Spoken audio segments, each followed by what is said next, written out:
Hello friends, welcome to online study with Bhavna.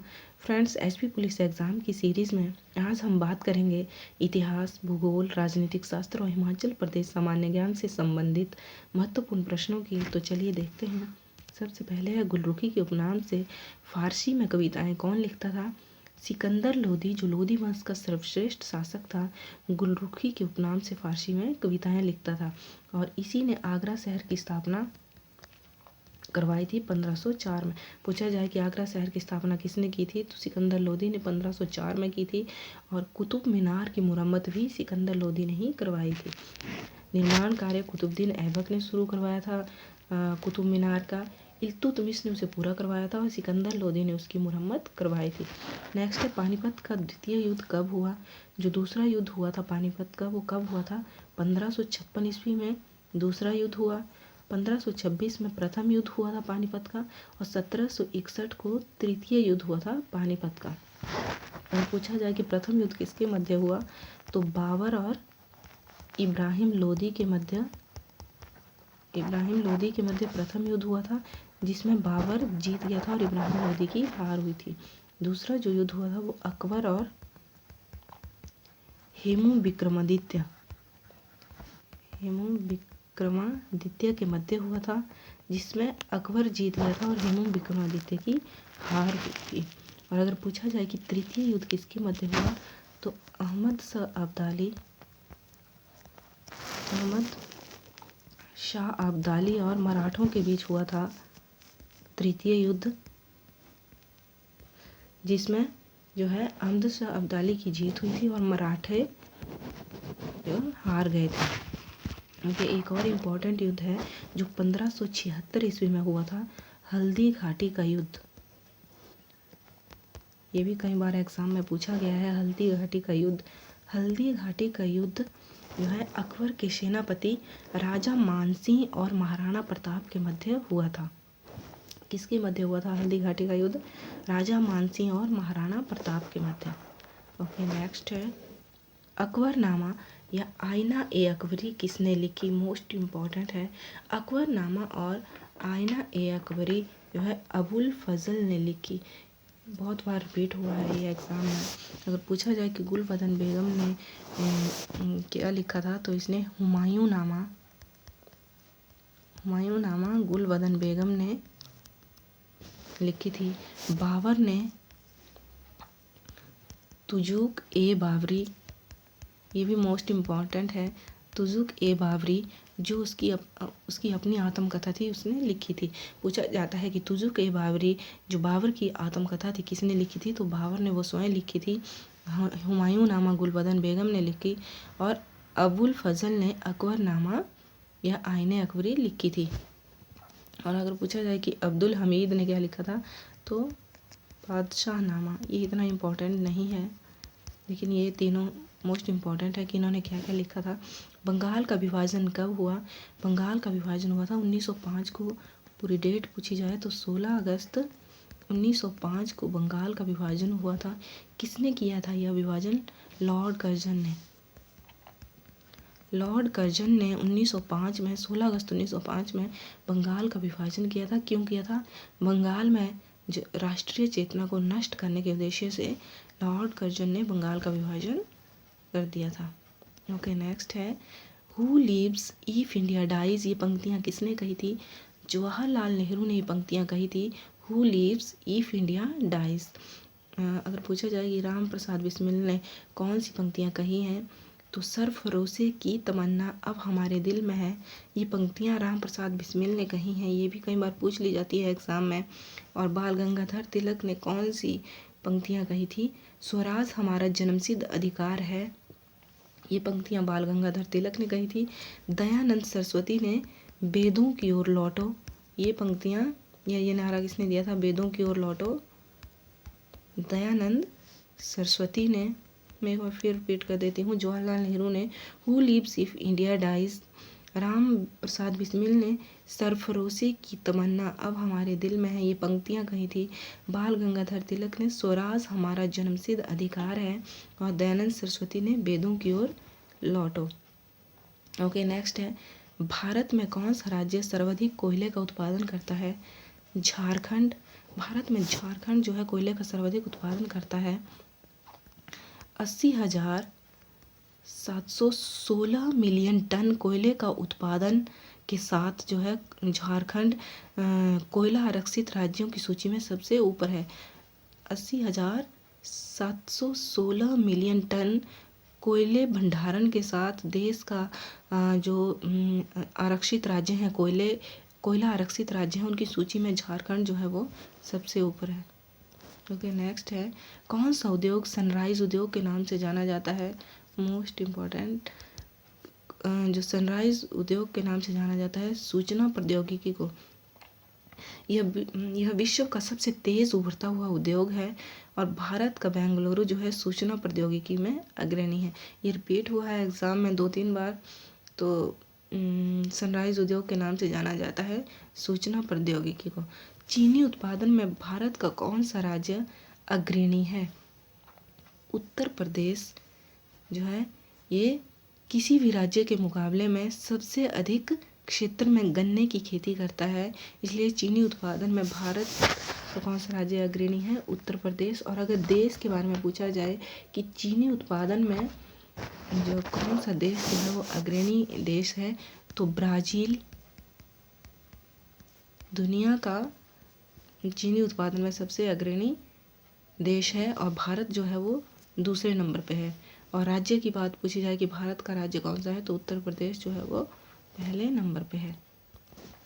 Okay, next है, काजीरंगा राष्ट्रीय उद्यान कहाँ स्थित है? काजीरंगा राष्ट्रीय उद्यान असम में स्थित है। इसकी स्थापना हुई थी 1908 ईस्वी में। एक सींग वाले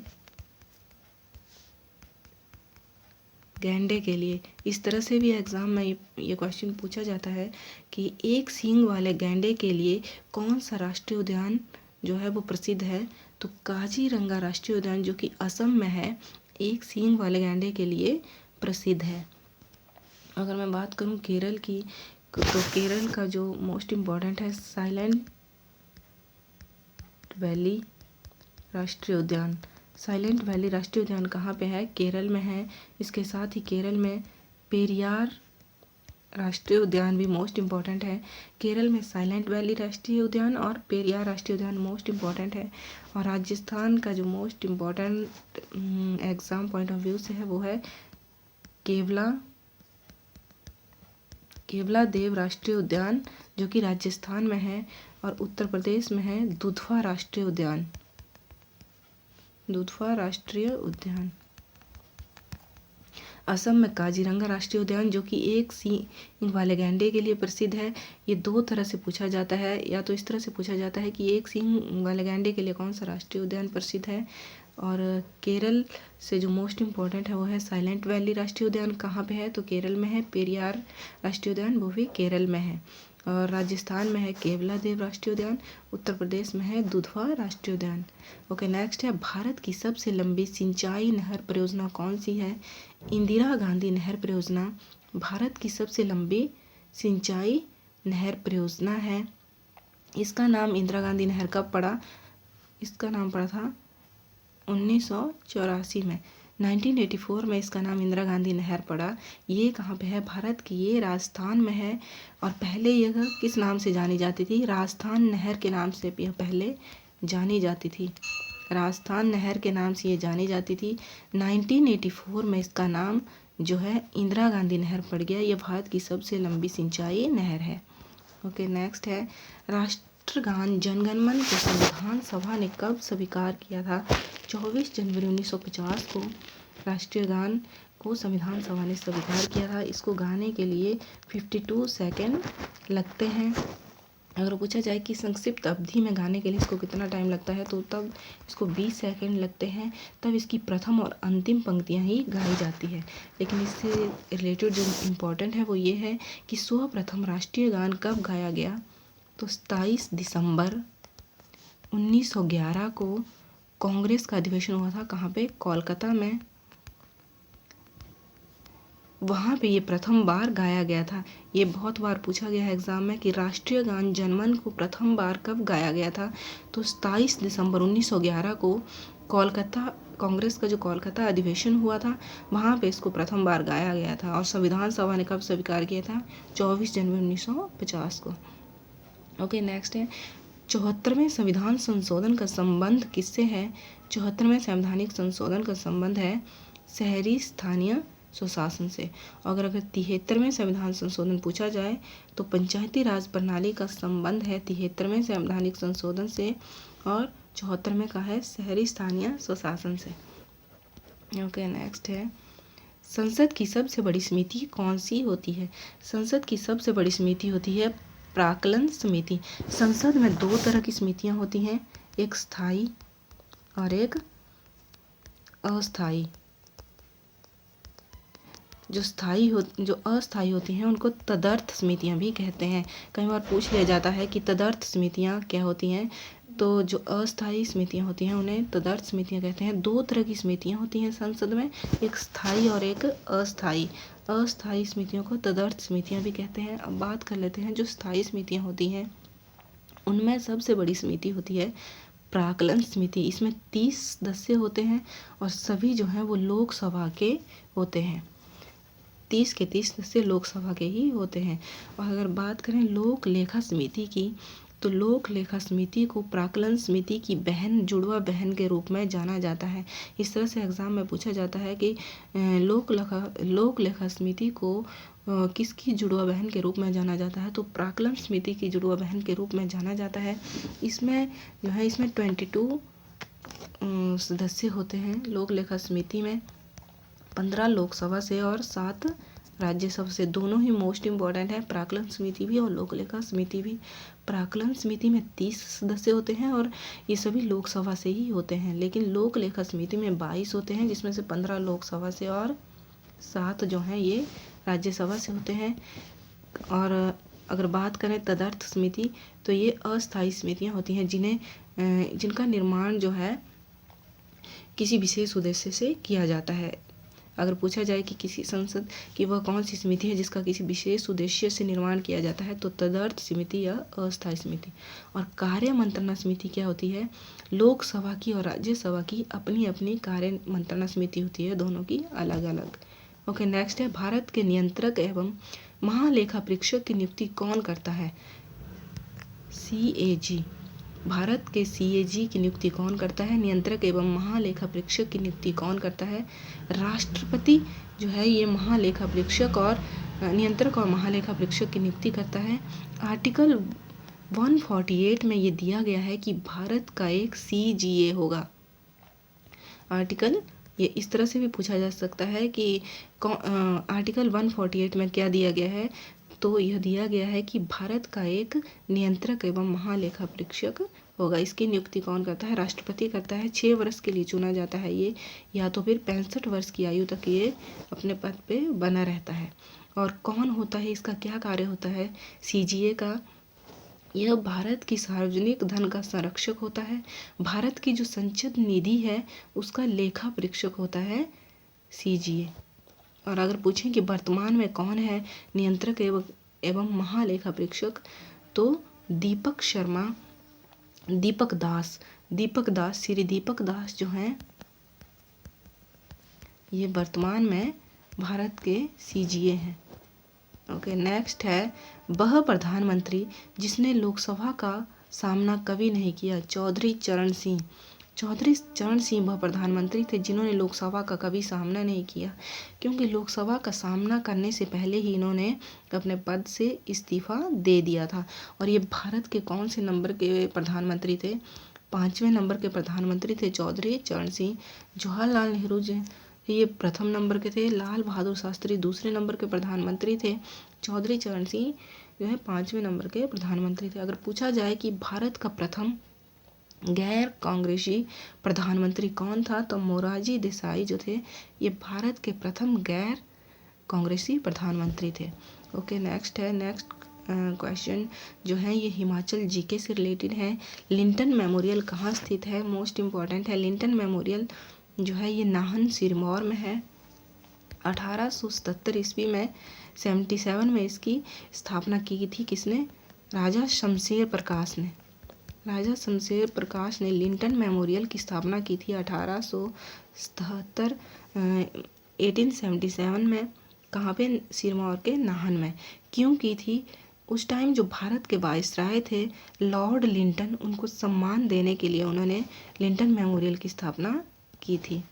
ओके, नेक्स्ट है Roerich art gallery Himachal Pradesh के किस जिले में स्थित है?